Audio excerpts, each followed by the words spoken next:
चलिए यारों, let's do a nice revision of all the cases of governance. हमने अभी तक भी सारे चैप्टर के तूफान रिवीजन करके रख रखे हैं, कुछ यूट्यूब पे अपलोड होना बाकी है, सारे यूट्यूब पे साथ में अपलोड कर दिए जाएंगे अब एकदम मजेदार तरीके से। ठीक है यारों, चलिए चलिए चलिए, लेट्स डू इट। ये सब क्या हो रहा है? यहां तो सब ठीक है, ये सब ठीक हो जाएगा। चलो यहां पे आते हैं हम लोग। चलो जी आज Yes, people. Let's do it. G1 Pune Employees Union versus Force Motors Limited and another.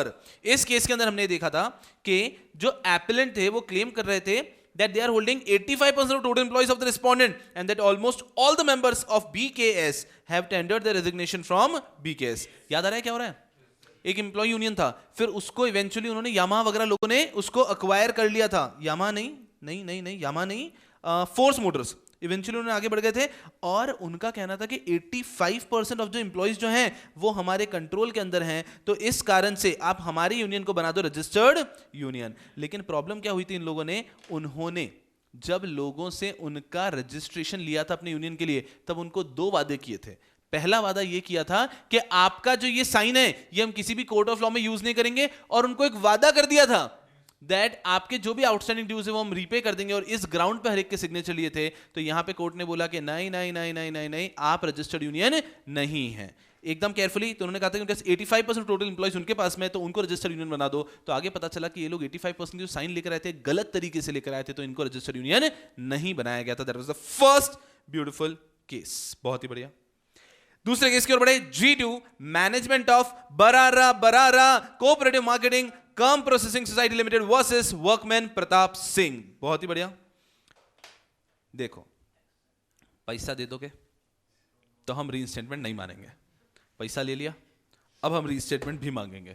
तो कभी कभी कुछ लोग ऐसा करते हैं। इस केस में प्रताप सिंह ने क्या किया? तो the person has received compensation in lieu of restatement. The person has received compensation in lieu of restatement, first is received, afterwards he also filed for reinstatement. तो कोर्ट ने बोला कि नहीं ऐसा नहीं होता है। If a worker has accepted compensation in lieu of reinstatement then he cannot file an application for reinstatement. If you've received compensation in lieu of reinstatement, then of course you cannot file for reinstatement. Obvious सी बात है।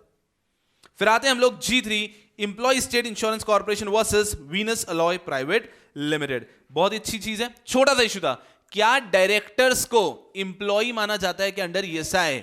Yes, directors are considered as employee under ESI। Wonderful. आप बच्चे काम करो ना, आप बच्चे साथ में पेजेस फ्लिप मत करो। मैं इश्यू बोलूंगा तो आपको ऑटोमेटिकली आंसर याद आना चाहिए। तो देखो आपको याद आ रहा है कि नहीं आ रहा है, जीडीपी आप लोग भी, तो ज्यादा बेहतर होगा।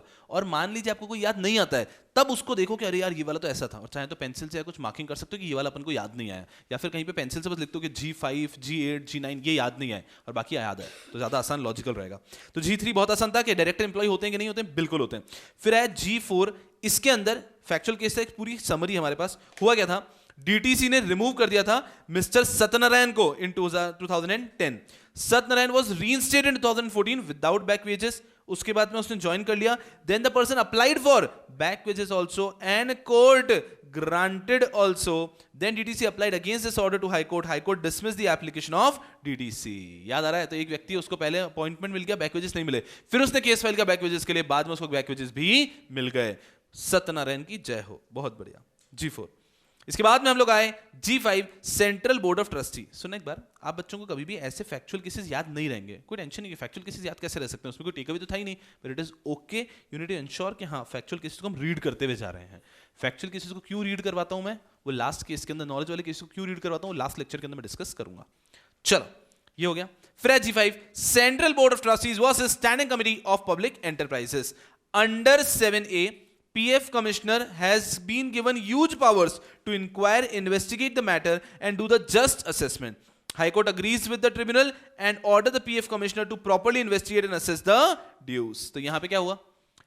PF कमिश्नर को बोला गया था कि ड्यूज असेस करना है, तो उसने कुछ ऐसा इन्वेस्टिगेट वगैरह की नहीं, रिकॉर्ड्स वगैरह मांगे नहीं, और उसने ड्यूज असेस करके दे दिए। तो यहां पर वो बोले कि ये कोई तरीका होता है कि एटलीस्ट आप रिकॉर्ड्स तो मांगो, आप डिटेल्स तो मांगो, और उसके बाद में ड्यूज असेस करो। आप जो हमारे ये जिन लोगों को हमने कॉन्ट्रैक्टर के थ्रू अपॉइंट किया, उन कॉन्ट्रैक्टर्स के साथ इन्वेस्टिगेशन तो करो, उनके साथ मीटिंग तो करो, और उसके बाद में आप ड्यूज असेस करो ना। आप ऐसा देख देख के इतने 8-10 साल पुराने ड्यूज कैसे असेस कर सकते हो? तो कोर्ट ने ऑर्डर दिया कि ठीक है ड्यूज असेस अच्छे से करेंगे।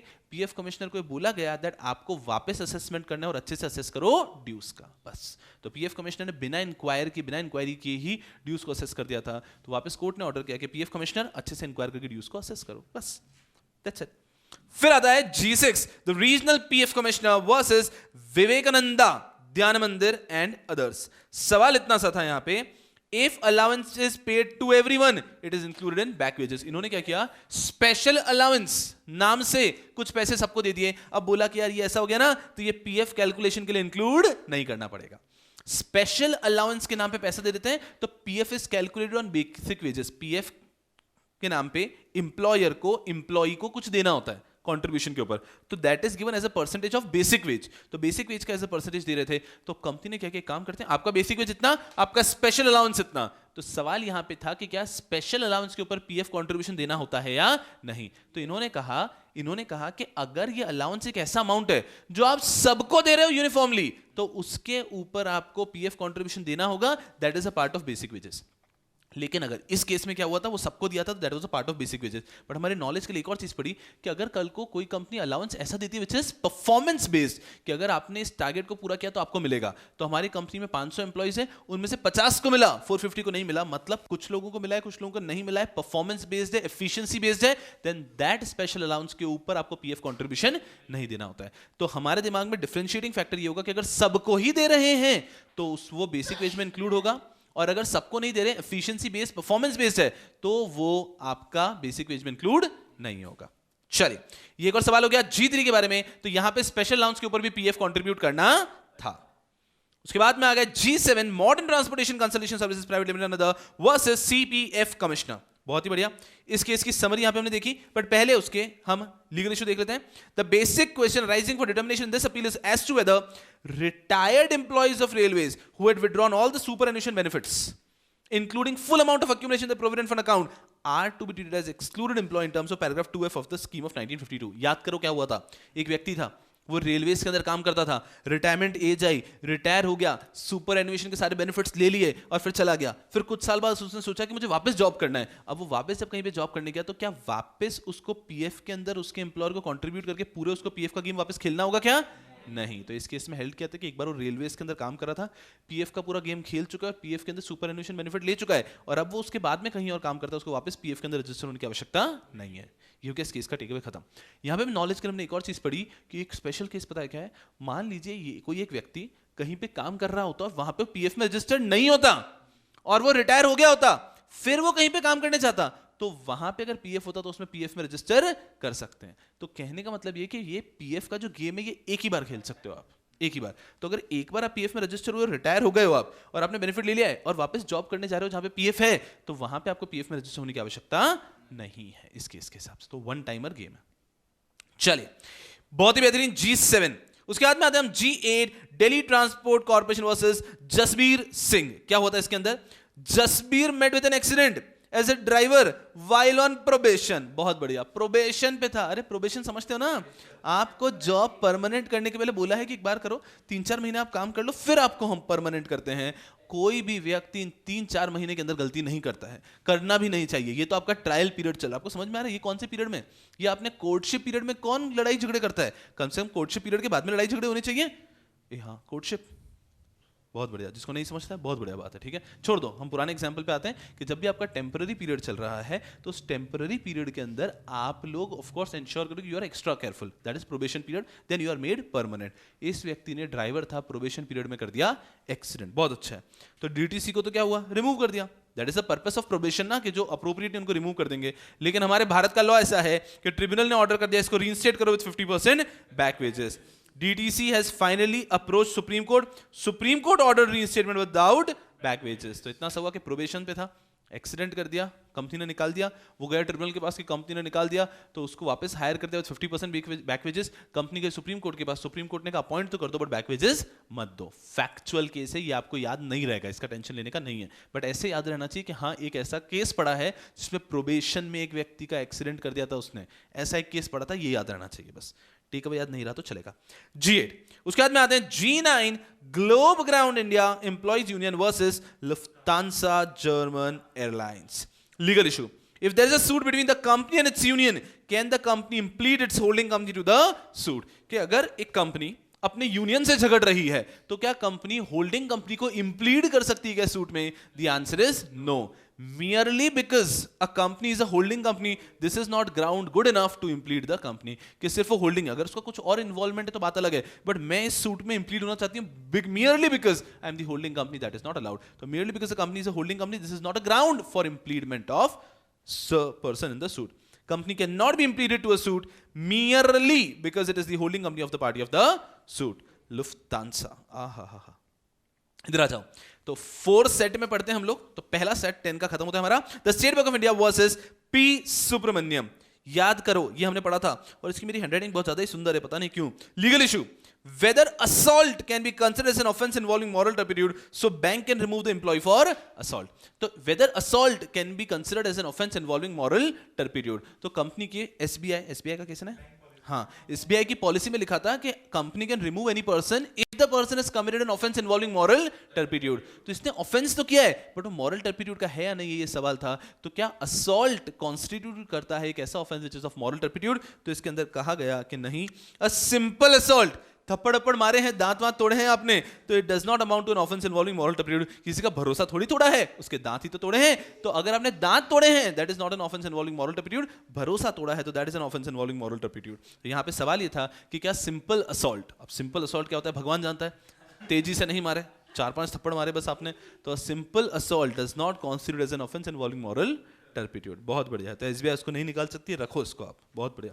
तो ये हो गए 10 केसेस हमने पढ़े। चलो 10 केसेस हुए, बहुत आसान लग रहा है हमको। अगर हम देखें ना तो लीगल इशू वाले केसेस 10 में से 4 भी नहीं होंगे, तो हमें मेजॉरिटी केसेस मिल रहे हैं फैक्चुअल केसेस, बट अच्छे से एक बार पढ़ के रैप अप कर लिया है। फैक्चुअल केसेस की भी थोड़ी स्टोरी दिमाग में है, हाँ ये याद नहीं रह सकता हमको कि किस केस में क्या हुआ था, फाइनल ऑर्डर क्या होता, बट एक स्टोरी बैकग्राउंड दिमाग में रहता है बस। अब आते हैं नेक्स्ट फेज के ऊपर, G11, पूरा फैक्चुअल भरे पड़े हैं यहाँ पर। आ जाते हैं, क्या हुआ था यहाँ पे, The employee joined the company under category D where retirement age was 60। तो मैंने जब ज्वाइन किया कैटेगरी डी, पे स्केल के हिसाब से कैटेगराइज होता है, कैटेगरी डी में ज्वाइन किया तब रिटायरमेंट एज 60 थी। मैंने काम किया, मैंने प्रमोशन होकर मैं कैटेगरी सी में आ गया, पे स्केल मेरा बढ़ता गया, अब मैं कैटेगरी सी में आ चुका हूं, यहां पर रिटायरमेंट एज इज 58। तो अब मैं कह रहा हूं कि नहीं, मेरा तो रिटायरमेंट एज 60 ही होना चाहिए बिकॉज मैंने ज्वाइन किया था तब 60 था।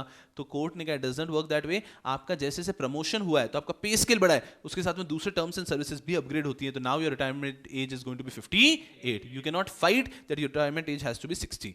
पे स्केल बढ़ता है, उसके साथ में दूसरे टर्म्स भी चेंज होते हैं, तो आपको उसके हिसाब से आगे बढ़ना होगा, रिटायरमेंट एज 58 कंसीडर किया जाएगा।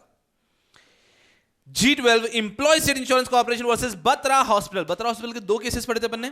पहला केस ये था जिसके अंदर था कि अगर कोई हॉस्पिटल, कोई भी एंटिटी ईएसआई में कवर्ड नहीं है तो क्या उससे ईएसआई कॉर्पोरेशन के एम्प्लॉयज, डायरेक्टर्स इंफॉर्मेशन डॉक्यूमेंट्स मांग सकते हैं क्या? तो आंसर वाज कि if you are not covered under ESI तो आपके ऊपर इंक्वायरी, इन्वेस्टिगेशन डॉक्यूमेंट्स मांगे नहीं जा सकते उस पीरियड के, right.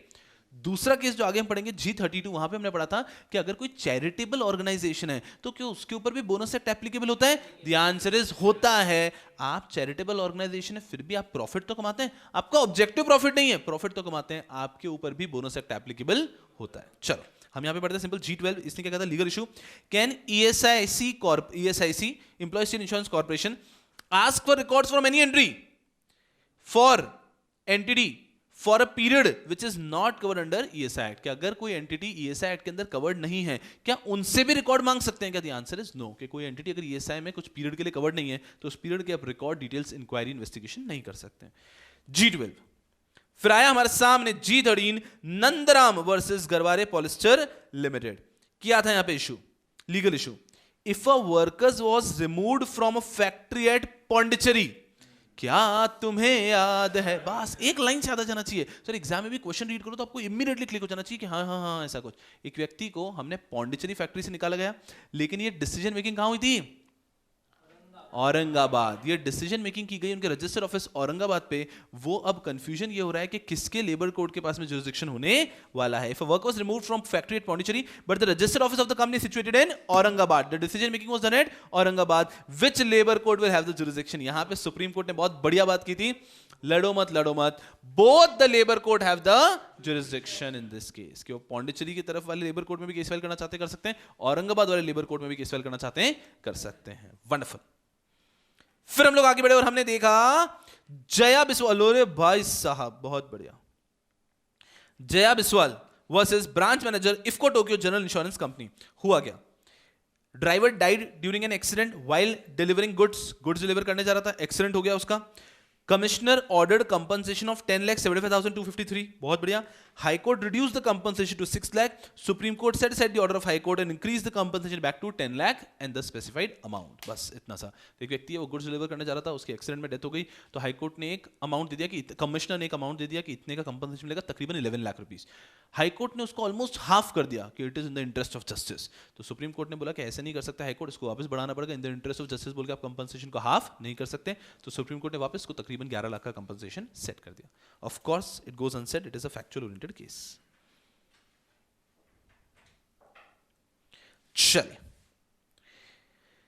ESIC versus AK Abdul समाद। सुप्रीम कोर्ट का कहना है कि fine can not be reduced from 5,000। क्या तुम्हें याद है?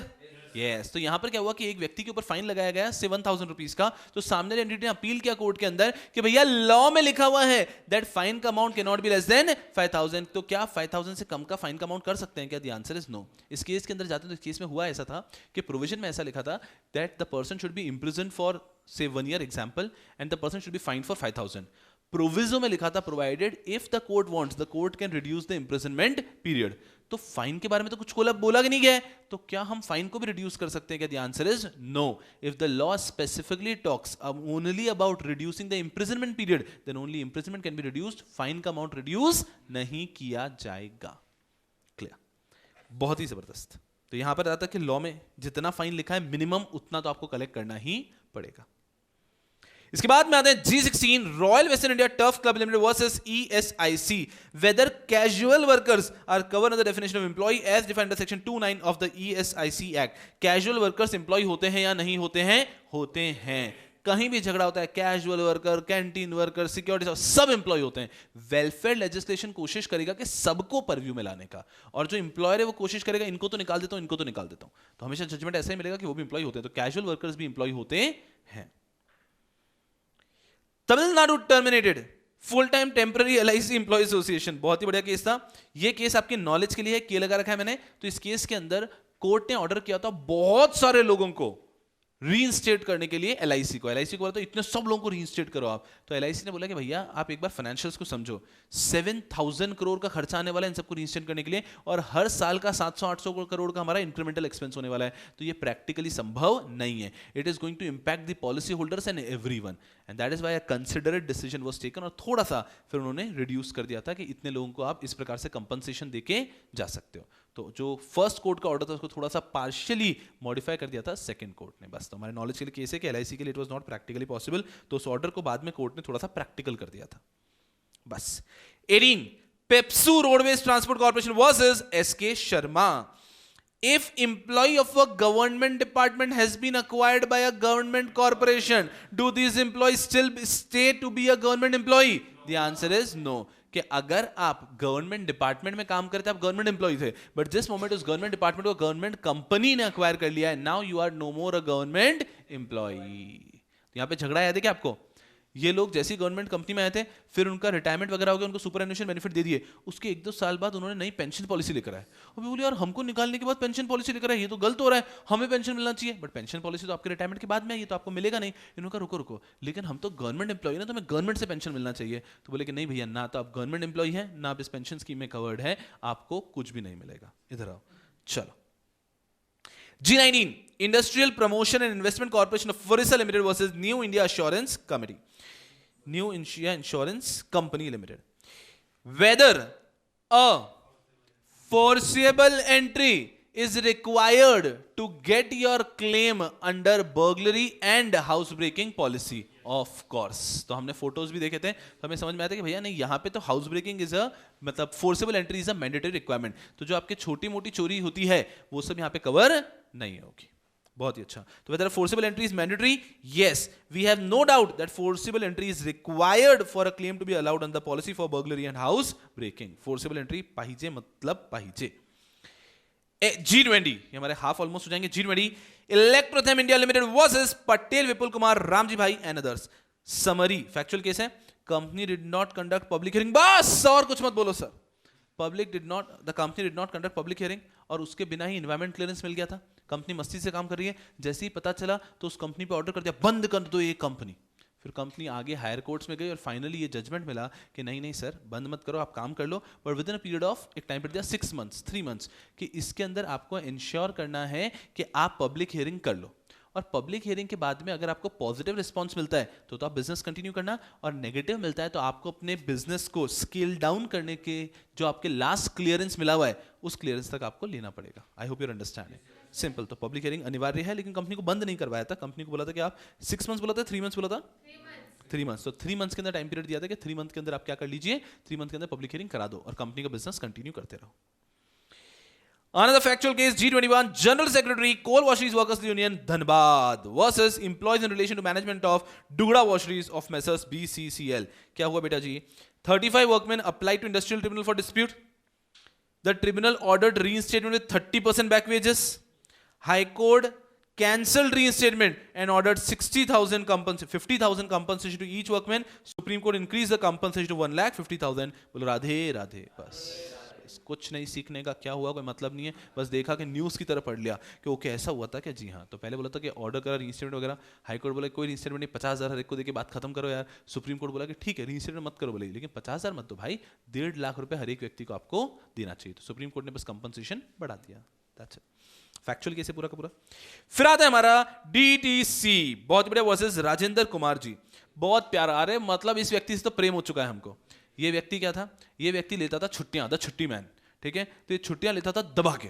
तो इसने भाई 100-150 दिन की एक साल में छुट्टी ले लेता था, जबकि भारत में एक साल में वर्किंग डेज 250 से ज्यादा नहीं होते. ठीक है. 100-150 दिन की छुट्टी ले लेता था और फाइनली डिसाइड किया कि इसको निकालना है. उसको निकाल दिया हमने. बट उसने इतने सारे केसेस देखे, बोले कि यार लोग असॉल्ट करके पता नहीं दुनिया भर के काम कर करके वापस आ ही रहे, तो हम भी वापस आके दिखाएंगे. हाँ भाई हाँ. केस गया आगे तक, सुप्रीम कोर्ट नहीं हाई कोर्ट तक केस गया. यहाँ पे एससी नहीं लिख सकते, आपने एससी लिखा है तो उसको एचसी कर देना. एससी लिख दिया होगा ना, उसको एचसी कर दो बस.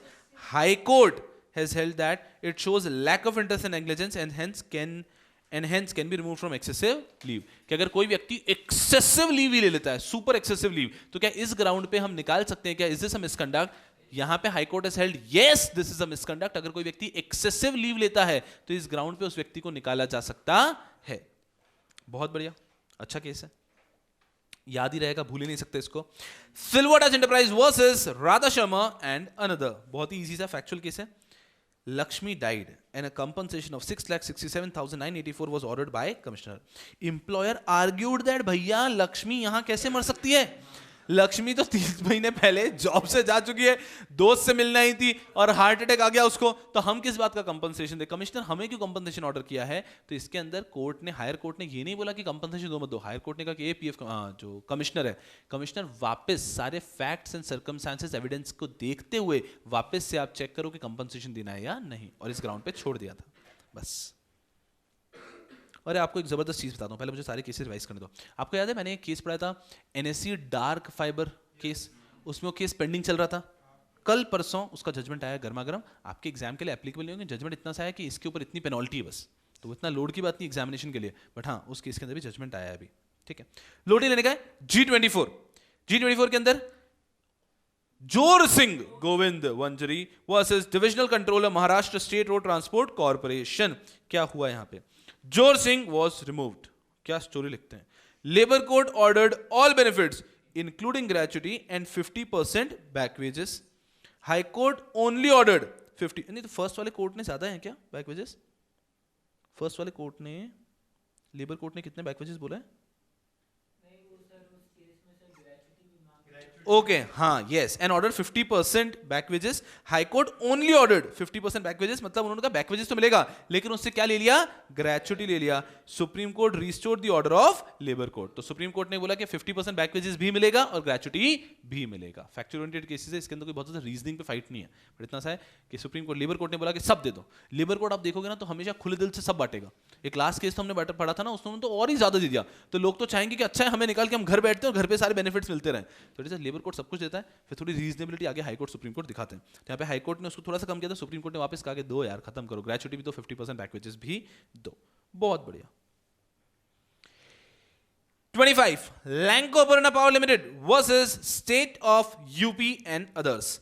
Whether एक सेस एक्ट था कंस्ट्रक्शन वर्कर्स के लिए, building and other construction worker welfare cess act. Whether this particular act applies on an establishment during its construction phase when the establishment is going to be covered under Factories Act. अगर एक establishment है जो factories act में cover होने वाला है तो उसके ऊपर ये सेस एक्ट कंस्ट्रक्शन एम्प्लॉय का लगेगा या नहीं लगेगा? तो जो फैक्ट्री एस्टेब्लिशमेंट है उनका कहना था नहीं लगेगा, क्योंकि हम तो फैक्ट्रीज एक्ट का सेस देंगे ना. तो यहां पर कोर्ट ने बोला कि बिल्कुल आप दोगे, लेकिन वो आप फैक्ट्रीज एक्ट का सेस कब दोगे? After starting manufacturing, because manufacturing होगी तब तो आप फैक्ट्री कहलाओगे.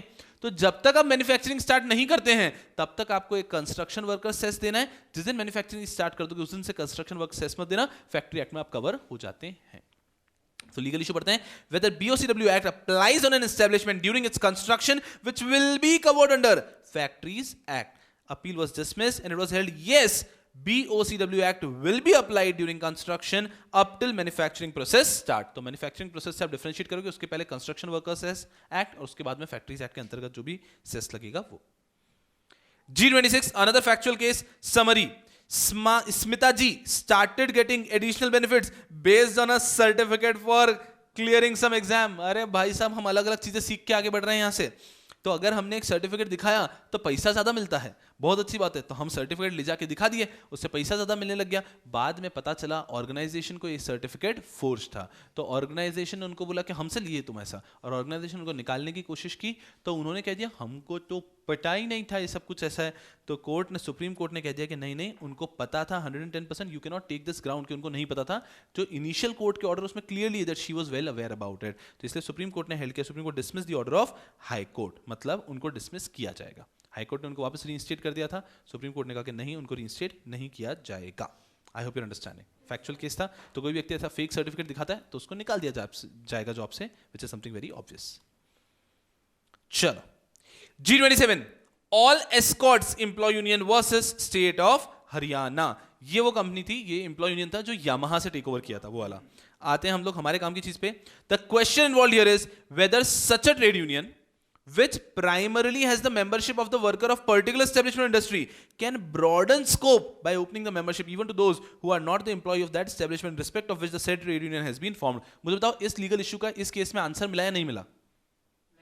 आंसर नहीं मिला था, याद करो. तो यहां पे सुप्रीम कोर्ट के पास ये केस था. सुप्रीम कोर्ट के पास जो लीगल इशू गया था वो ये गया था कि क्या एक ट्रेड यूनियन अपना कॉन्स्टिट्यूशन का जो क्लॉज होता है उसको वाइडन कर सकती है या नहीं.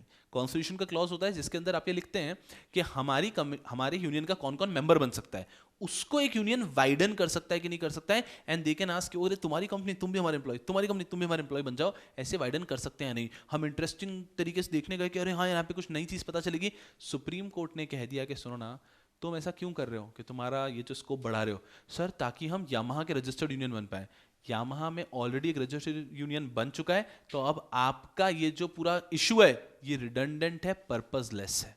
तो इसलिए ये कहते हुए सुप्रीम कोर्ट ने केस को हटा दिया, रिजेक्ट कर दिया. तो कहने का मतलब ये लीगल इशू का हमें आंसर ही नहीं मिला है कि क्या एक एम्प्लॉय यूनियन अपने जो कॉन्स्टिट्यूटिंग क्लॉज है उसको वाइडन कर सकती है या नहीं. सुप्रीम कोर्ट ने आंसर नहीं दिया, लेकिन सुप्रीम कोर्ट ने इस इशू को, इस केस को रिजेक्ट कर दिया, saying now it is irrelevant, the legal issue is irrelevant. Clear है? क्योंकि यामाहा का ऑलरेडी रजिस्टर्ड यूनियन आ चुका था. फिर ये फैक्चुअल केस में आ जाएगा हमारे लिए, बिल्कुल ठीक है. G27 फिर आ गया G28 employ state insurance corporation versus Mangalam publication India private limited. इसके अंदर हमने क्या कहा कि क्वेश्चन वॉल्व ये है, क्या इंटरिम वेजेस जो होते हैं वो वेजेस के अंदर इंक्लूड होंगे क्या? अजी बिल्कुल होंगे, अदरवाइज ये तो एक लूपहोल बन जाएगा ना. तो इंटरिम वेजेस भी वेजेस होते हैं, उसके ऊपर भी ईएसआई का जो कंट्रीब्यूशन है वो आपको देना होगा. तो even interim wages are a part of wages. Wonderful. G29 Uttarakhand transport corporation versus Sukhvir Singh. अरे बहुत बढ़िया। अरे मैं क्या कह रहा हूं, हम लोग कुछ लोगों के फैन हुए, उनमें से एक है Sukhveer Singh ji. Sukhveer Singh ji was a driver, he was dismissed for default. नहीं सर, डिफॉल्ट क्या किया, उसमें मजा है। उनको जब रोका गया था सिग्नल करके कि रुको रुको रुको रुको रुको रुको रुको, हमें चेकिंग करनी है आपकी बस की, उनको समझ नहीं आया क्या करें, तो उन्होंने गाड़ी भगाई। गाड़ी भगाते गए और 6 किलोमीटर तक पूरा ऐसा गेम हुआ। 6 किलोमीटर बाद उनको जब जबरदस्ती रोक लिया गया, तब चेक किया गया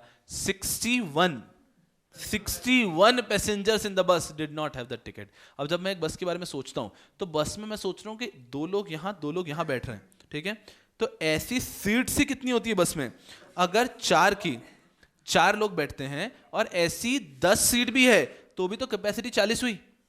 हम मानते हैं कि 10 नहीं, आपके पास 12-13 सीट हो तो भी कैपेसिटी ही 60-65 की दिख रही है हमको। मान लेते हैं कि आपकी कैपेसिटी 70-75 भी हो, तो उसमें से 61 लोगों को आप लेके घूम रहे थे विदाउट टिकट। बहुत बढ़िया काम किया था, सल्यूट सर आपको। हाई कोर्ट ने फिर भी तो इसको निकाल दिया गया। फिर ये गया हाई कोर्ट के पास, सर छोटी सी गलती हो गई थी हमसे, हमें वापस जॉब दिलवा दो। High court order reinstatement on the ground that inquiry report was not given on time, कि हमको इंक्वायरी रिपोर्ट टाइम पे नहीं दी गई। तो इंक्वायरी रिपोर्ट देनी चाहिए थी शोकॉज नोटिस के पहले, हमने शोकॉज नोटिस के साथ में दी थी, बस इतना सा डिलेड था हमारी तरफ से। तो यहां पर सुप्रीम कोर्ट ने डिसमिस कर दिया order of high court saying कि इतनी सी बात पे, that inquiry report was not given on time, the person will not be reinstated. Supreme court dismiss the order of high court saying that the ground is not enough for reinstatement. तो इस व्यक्ति को निकाला जाएगा because इसका जो default है वो बहुत ही ज्यादा है। And this was G29. This is also practically to a factual oriented case only. And now third पड़ाव हमारा खत्म होता है G30 Karuppaiah through LRS versus general manager Thiruvalli transport, Thiruvalli क्या बोल रहा हूं मैं, Thiruvalluvar transport corporation. Supreme court का केस है। क्या होता है यहाँ पे, whether employees can claim back wages as a right, कि क्या employ back wages as a right claim कर सकता है अलॉन्ग विद रीइंस्टेटमेंट, कि जब भी रीइंस्टेटमेंट मिलेगा बैक वेजेस मिलना ही चाहिए। द आंसर इज नो, कि employees as a right claim नहीं कर सकते हैं। अगर सर्कमस्टेंसेस ऐसी हैं तो कोर्ट देगा। No, back wages can not be claimed as a matter of right, other evidences to be shown and the court may fully allow, partially allow और डिनाई द बैक वेजेस। तो बहुत सारे factors हैं जिनको देखते back wages मिलता है, आपका राइट नहीं है। और एक बहुत इंपॉर्टेंट फैक्टर ये रहता है कि इस समय पे आप क्या कर रहे थे। अगर इस समय पे आप बिल्कुल घर पे ही बैठे थे तब बैक वेजेस की पॉसिबिलिटी है, लेकिन इस समय पे अगर आप ऑलरेडी कहीं और जॉब कर लिए हो तो आपको बैक वेजेस नहीं मिलते हैं। तो ऐसा ही एक फैक्टर है, that is not the only factor but it is one of the factor. हमारा टेक अवे तो इतना सा है कि बैक वेजेस राइट है क्या, तो राइट तो नहीं है भैया, आपको एविडेंसेस शो करने पड़ते हैं और फिर कोर्ट के ऊपर है वो आपको दे या ना दे। नेक्स्ट इज G31 नेशनल कामगार union versus crane raider private limited others. सवाल, appeal disposed of by concluding industrial dispute act relevant chapter is not applicable as the workers employed are less than 100। बस झगड़ा था छोटू सा, 100 से ज्यादा 100 से कम, 100 से ज्यादा 100 से कम, तो इंडस्ट्रियल ट्रिब्यूनल बोला 100 से ज्यादा है, इंडस्ट्रियल डिस्प्यूट एक्ट का वो चैप्टर एप्लीकेबल होगा। हाई कोर्ट बोला 100 से ज्यादा नहीं है, इंडस्ट्रियल डिस्प्यूट एक्ट का चैप्टर एप्लीकेबल नहीं होगा। सुप्रीम कोर्ट भी बोला कि 100 से ज्यादा नहीं है तो इंडस्ट्रियल डिस्प्यूट एक्ट का रेलेवेंट चैप्टर एप्लीकेबल नहीं होगा। बस यही था। तो supreme court considered it just and proper to award in a lump sum a compensation of 2,50,000 to each worker। तो इंडस्ट्रियल डिस्प्यूट एक्ट तो एप्लीकेबल नहीं है, बट सुप्रीम कोर्ट ने कहा it will be just and fair कि आपको इतना इतना कंपनसेशन दिया जाए। फैक्चुअल ओरिएंटेड केस था, 100 से ज्यादा या कम का झगड़ा था। बतरा हॉस्पिटल की बात आ गई, हम पहले देख चुके हैं कि क्या पेमेंट ऑफ बोनस एक्ट एक चैरिटेबल ऑर्गेनाइजेशन के ऊपर एप्लीकेबल होता है कि नहीं होता है। आपका उद्देश्य प्रॉफिट नहीं है, आपका ऑब्जेक्टिव प्रॉफिट नहीं है, but still you people are having profit, आपके ऊपर वेलफेयर लेजिस्लेशन एप्लीकेबल रहेंगे। तो payment of bonus act applicable रहता है। थाई एयरवेज, बहुत अच्छी बात है, छोटी सी चीज सीखी इसके अंदर हमने कि अगर एक व्यक्ति के पास ऑल्टरनेटिव रेमेडी है तो भी क्या वो रिट पिटीशन फाइल कर सकता है। जी नहीं, ये एस्टेब्लिश्ड फैक्ट है कि अगर आपके पास ऑल्टरनेटिव रेमेडी है तो हाई कोर्ट के पास या जिस भी आप रिट कोर्ट के पास जा रहे हैं वो रिट कोर्ट आपकी रिट पिटीशन को लेने से रिजेक्शन कर सकता है। If you have an alternative remedy then the court can reject your application. तो यहां पे यही था कि अगर ऑल्टरनेटिव रेमेडी है तो आप फिर सीधा रिट पिटीशन फाइल नहीं कर सकते। यहां पर एक अमाउंट आया था, आप उससे सेटिस्फाइड नहीं थे, आपको अपील करनी थी, तो आपके 60 डेज में अपील करने का राइट था, then you can not file a writ petition if there is an alternative remedy. Since there is an alternative remedy available, writ cannot be entertained। Alternative remedy है तो पहले वो एक्सप्लोर करके आओ, एक्सप्लॉइट करके आओ, उसके बाद में रिट पिटीशन के लिए आना। 34 Pardeep Phosphates Limited versus state of Odisha. Whether employees can whether employees can reduce the retirement age, employer can reduce the retirement age without giving an opportunity of being heard to the employee. क्या retirement age को reduce किया जा सकता है without giving an opportunity of being heard? तो यहाँ पे हमने देखा कि अगर आपको कोई भी अपने मटीरियल टर्म एंड कंडीशन को चेंज करना है तो आपको एक अपॉर्चुनिटी ऑफ बीइंग हर्ड देना अनिवार्य है. अगर आपको कोई भी मटीरियल टर्म एंड कंडीशन को चेंज करना है तो एक अपॉर्चुनिटी ऑफ बीइंग हर्ड देना अनिवार्य है. Section 9A requires a notice of 21 days and opportunity of being heard to be given to employees prior to any material change. Hence, employer has to compulsorily give opportunity of being heard to reduce the retirement age. याद आ रहा है, उन्होंने temporarily बढ़ा दिया था, 60 कर दिया था, वापस रिड्यूस करते रहे, हम झगड़ा हुआ. तो हम ये नहीं कह रहे कि आप रिड्यूस नहीं कर सकते, बट आपको लॉ को कंप्लाई करते हुए रिड्यूस करना है. प्रॉपर 21 डेज का नोटिस और अपॉर्चुनिटी ऑफ बीइंग हर्ड देनी है, फिर आप रिड्यूस कर सकते हैं.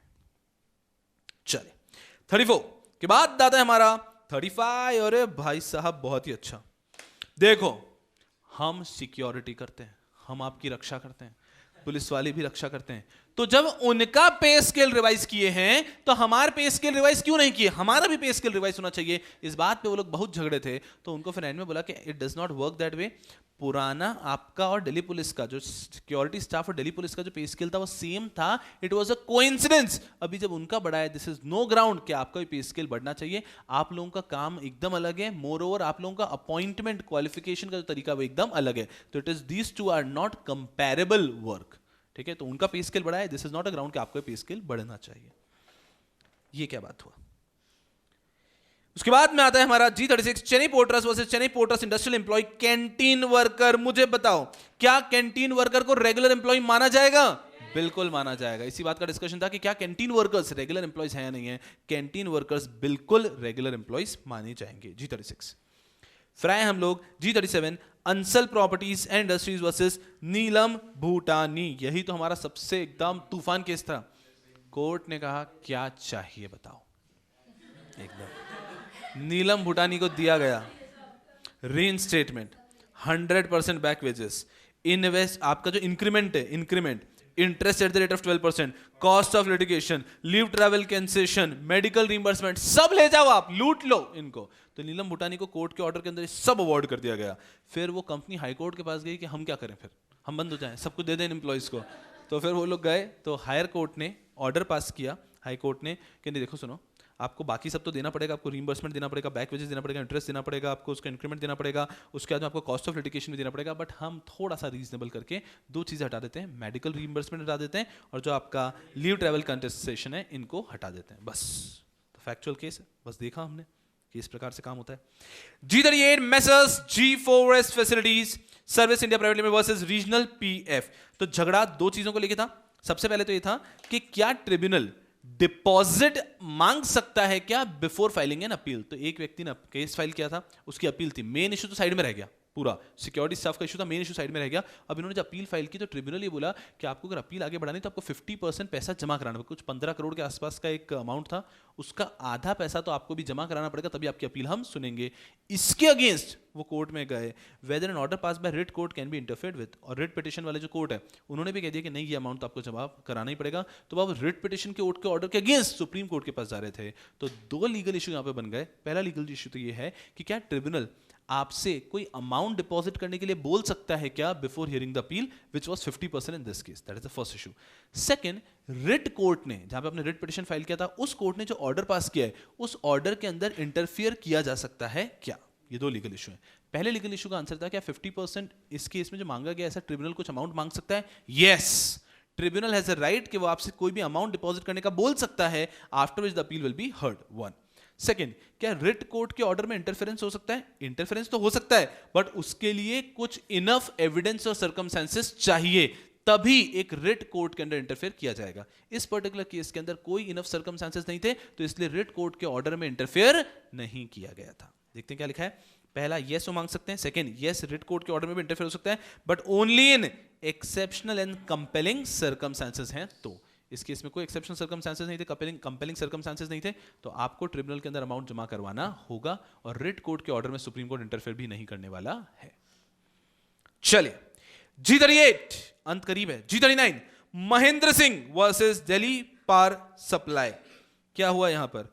थोड़े से ब्राइब लिए ना, 10,000 का ब्राइब लिए, उसमें 5,000 तो आगे देना पड़ गया था हमको, किस बात पे आप हमको निकाल रहे हैं? तो एक व्यक्ति ने ब्राइब ले लिया था, फिर भी वो लड़ रहा है केस कि मुझे रीइंस्टेट करो, रीइंस्टेट करो, रीइंस्टेट करो, क्योंकि उसने देखा इतने सारे लोगों को रीइंस्टेट किया हुआ है, पहले अजीब अजीब से लोगों को रीइंस्टेट किया हुआ है, बोले नहीं सर रीइंस्टेट करो।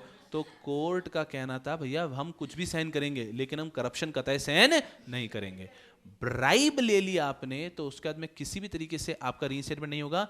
ब्राइब अगर आपने ली है और आपको निकाला गया है, that is very much proportionate. बात समझ में आ रहा है? सो ब्राइब के लिए dismissal is a fair proportionate order, dismissal is a fair punishment for accepting bribe. तो यही लीगल इशू था, इसका आंसर दे दिया महेंद्र सिंह जी के केस में। 40 executive engineer PWD and others versus commissioner workman compensation. Whether a workman injured in the course of employment to be compensated by the company even if the workman was employed by a contractor। तो एक workman अपना काम करते समय अगर उसको injury हो गई तो क्या कंपनी उसको पे करेगी? If this workman was employed by a contractor it was held yes. अगर कोई व्यक्ति भले ही वो कॉन्ट्रैक्टर के थ्रू भी एम्प्लॉयड हो, लेकिन वो व्यक्ति during the course of employment में अगर उसको कुछ भी होता है तो company is going to compensate to that person. और लॉजिक इतना सा रखा गया है कि यार वर्कमैन जो कॉन्ट्रैक्टर हो तो कहीं भी भाग जाएगा, उसको पकड़ना सरकार के लिए कठिन है, लेकिन कंपनी पैसा भरेगी, कंपनी हैज टू पे द मनी। ऐसा तो कंपनसेशन भले ही वर्कर कॉन्ट्रैक्टर के थ्रू आया है, फिर भी कंपनी के ऊपर लायबिलिटी होगी कंपनसेशन पे करने की। That was G40। और ये हमारे आज के 3 केसेस। G41 सबसे पहला केस हमने इतना सा पढ़ा था कि एक नोटिफिकेशन था, उस नोटिफिकेशन की कॉन्स्टिट्यूशनल वैलिडिटी चैलेंज की गई थी। तो इस केस में उन्होंने कहा था, नॉलेज के लिए केस था कि वो जब नोटिफिकेशन आया था उसके बहुत सारे प्रॉब्लम थे, उसका कॉन्स्टिट्यूशन भी फेयर नहीं था। कोई आवाज आ रही है क्या? कभी कभी आती है ऐसी, मुझे लगा कोई गुनगुना रहा है क्लास में। चलो नहीं वो मैम हमेशा बोलती रहती है इसलिए ऐसा लगा होगा आपको, ये हमेशा गाता रहता है इसलिए ऐसा लगा होगा आपको। चलो इधर आते हैं हम लोग टॉपिक पे। तो G41 के अंदर एक कॉन्स्टिट्यूशनल वैलिडिटी चैलेंज की गई थी, एक नोटिफिकेशन की। उस नोटिफिकेशन में कुछ प्रॉब्लम्स थे, 3 बड़े प्रॉब्लम थे, जिसमें तीसरा तो सबसे बड़ा प्रॉब्लम था। पहला प्रॉब्लम ये था कि उसका कॉम्पोजिशन जो था ना, जिस कमिटी ने उसको एडवाइस किया था, वो कॉन्स्टिट्यूशन में भी गड़बड़ थी, बट ठीक है कोई बात नहीं। उसके बाद में दूसरी प्रॉब्लम ये थी कि दूसरी प्रॉब्लम क्या थी यारों, कि हाँ कि आपने जो पे स्केल बढ़ाया था वर्कर्स का, वो पे स्केल और आपके आसपास के लोगों का पे स्केल जो था सिटीज का, उसमें बहुत डिफरेंस था, वो भी ठीक है पर। और तीसरा सबसे बड़ा प्रॉब्लम ये था कि आपने principle of natural justice follow नहीं किए थे। तो इन सब चीजों को ध्यान में रखते हुए, और स्पेशली क्योंकि आपने principle of natural justice follow नहीं किए थे, इस नोटिफिकेशन को सेटिसाइड कर दिया गया। उसके बाद में आ रहा हूं G42 के ऊपर आगे चलते हैं हम लोग। क्या ग्रेचुटी को फॉरफीट करना इज ऑटोमेटिक? ये ऑटोमेटिकली फॉरफीचर हो जाता है क्या? The answer is no. Gratuity का फॉरफीचर ऑटोमेटिक नहीं होता है। ग्रेचुटी के फॉरफीचर के लिए आपको स्पेशल कंडीशन सेटिस्फाई करनी पड़ेगी, और नॉर्मल लॉ फॉलो करते तो लॉ में ये लिखा हुआ है कि अगर आपने कोई भी ऑफेंस किया है इन्वॉल्विंग मॉरल टर्पिट्यूड तो आपकी ग्रेचुटी फॉरफीट की जा सकती है। लेकिन अगर आपने कोई एक्ट किया इन्वॉल्विंग मॉरल टर्पिट्यूड, इस बात पे आपको डिसमिस किया गया है, तो आपकी ग्रेचुटी फॉरफीट नहीं की जा सकती है। For forfeiture of gratuity you need to commit an act, you need to commit an offence involving moral turpitude. इस कारण से अगर आपको निकाला गया है तो आपकी ग्रेचुटी फॉरफीट हो सकती है। सबके दिमाग में क्लियर है? ग्रेचुटी फॉरफीट करने के लिए आपको निकालने का रीजन क्या होना चाहिए? N offence involving moral turpitude. G42 और इसके साथ में ही G43 कोल इंडिया लिमिटेड लास्ट केस, कि क्या एक व्यक्ति अगर अपने रिक्वेस्ट पे इंटर कंपनी ट्रांसफर लेता है तो उसके सारे बेनिफिट ट्रांसफरर कंपनी के फॉरफीट कर लिए जाएंगे क्या? सुप्रीम कोर्ट ने यहां बोला नहीं, भले ही एक व्यक्ति, even if a person takes an inter company transfer on his personal request, still उसके जो भी बेनिफिट्स हैं वो फॉरफीट नहीं किए जाएंगे। Are you all with me? And this beautifully ends all the case laws of MCS। ठीक है बेटा जी।